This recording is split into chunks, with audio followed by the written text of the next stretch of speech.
Bon, vous aurez sûrement reconnu qu'on est devant Cap Science, au bout des hangars. Cap Science est surtout connu pour ses expositions, mais aujourd'hui on va rencontrer Émilie qui va nous parler de tout ce qui est fait à Cap Science, et il y en a à dire entre les ateliers, les anniversaires, et c'est pas que pour les familles. Là on va surtout parler famille, c'est sûr, mais il y a aussi des choses pour les seniors, les entreprises, voilà, il y a plein de choses à dire, donc suivez-nous, on va vous en dire plein.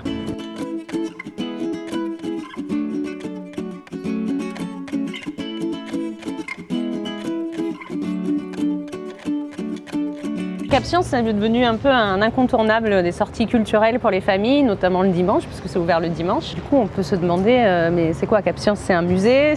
Donc voilà, Émilie va nous en dire plus. Cap Science, on appelle ça un centre de culture scientifique, technique et industrielle. C'est un joli sigle, qui est le sigle des CCSTI. C'est un label qui est national. C'est au même titre que la Cité des Sciences à Paris. Nous, on est le CCSTI de la région Aquitaine. Cap Science n'est pas un musée en tant que tel. On peut dire que, enfin, dans l'inconscient collectif, on dit musée de sciences, mais c'est pas un musée en tant que tel pour la simple et bonne raison qu'on n'a pas de collection.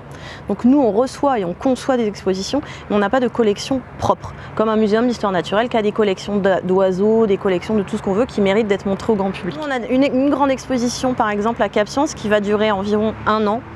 Et après on a d'autres expositions, les expositions théma du 2e étage sont plus petites et on en reçoit 2 à 3 par an, et comme l'exposition pour les 3-6 ans, le carré des 3-6 ans, on en reçoit 2 à 3 par an. Il y a toujours derrière l'exposition, il y a toujours quand même une mention un peu de culture scientifique. Alors science c'est un mot méchant que personne aime, donc c'est assez délicat, mais disons que c'est aborder des phénomènes scientifiques d'une autre manière. La prochaine grande exposition c'est Effets spéciaux crever l'écran, elle sera présentée jusqu'au 9 juin.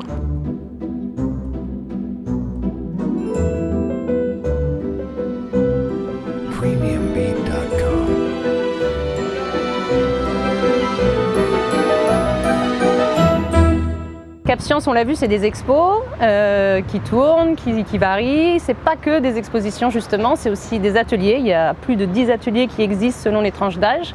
Émilie, est-ce que tu peux nous en parler? Effectivement, il va y en avoir beaucoup plus de 10 pendant les vacances, parce que pendant les vacances, on en ouvre en fait en plus. Donc les ateliers permanents jeunesse, c'est les Cap Science Juniors qui sont des ateliers de loisirs scientifiques pour les 8-12 ans. On a le carré des 3-6 ans qui est une expo atelier pour les tout petits, les 3-6 ans. Et un atelier d'expérience culinaire, on va dire, et moléculaire pour les 6-12 ans. Et pendant les vacances, on développe d'autres types d'ateliers. Là, on va remonter un planétarium.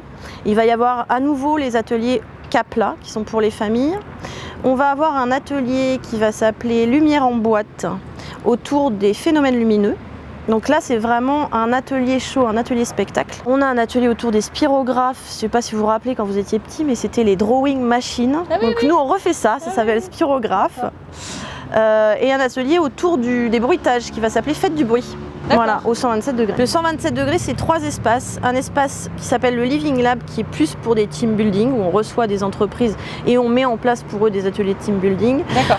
Et puis, on a le Fab Lab et là, on a toutes les machines à commande numérique, donc la découpe laser, la découpe vinyle, toutes ces choses-là. Et là, on peut réserver sa machine. Après avoir fait une courte formation au 127 degrés, on peut réserver sa machine pour donner naissance à son projet personnel. Chez Cap Science, on peut aussi fêter son anniversaire, mais il faut s'y prendre à l'avance. Pourquoi les anniversaires chez Cap Science ont autant de succès? Je pense que les anniversaires ont beaucoup de succès parce qu'en tant que maman, et je suis maman de 2 jeunes petits garçons aussi, on se dit toujours qu'il y a quand même le petit côté culturel en plus qui est vraiment différent, et que c'est pas que des structures gonflables et des piscines à balles.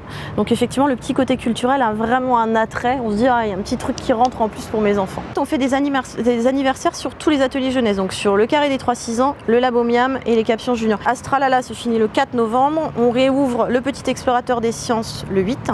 D'accord. Et donc ce sera un anniversaire autour du Petit Explorateur des Sciences. C'est vrai que c'est beaucoup demandé, pourtant c'est pas l'offre qui manque à Bordeaux sur les anniversaires, mais c'est beaucoup demandé à Cap Science. Oui. Par exemple pour le carré des 3-6 ans, il y a une visite de l'exposition, et après il y a un goûter qui est organisé par les parents au Café des Sciences. Maintenant que Émilie nous a donné tout le programme, il ne reste plus qu'une chose à faire, on y va. Allez, zou!